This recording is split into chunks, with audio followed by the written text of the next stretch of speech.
Napasimangot na napabangon ng binatang si Inigo nang makarinig siya ng iyak ng baby sa labas ng apartment niya.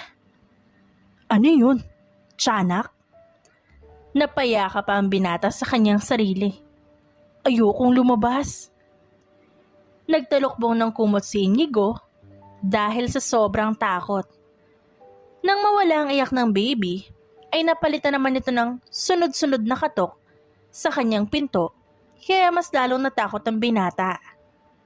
Sino bang nakatira dito?